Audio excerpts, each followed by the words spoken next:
From this to this. Oh, sino mag-aakala na may gaganda pa pala itong refrigerator namin? For your reference, nasa 15 years na pala itong refrigerator. Kaya hindi mapagkakaila yung kalawang at lumang-luma na talaga.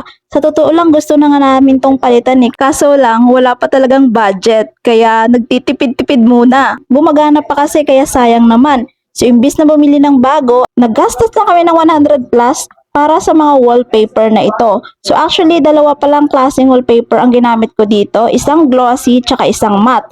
So yung glossy natin is nasa side by side namin ginamit. And ang matte wallpaper naman is yung nasa pintuan ng refrigerator. Pero as you can see, napakaganda at parang bagong-bago ulit itong refrigerator. So kung ikaw low budget ka at nagtitipid-tipid ka din, so itong wallpaper na muna ang gamitin nyo. So dapat dalawa ang i-check out nyo pag i-cover nyo sa refrigerator para saktong-sakto.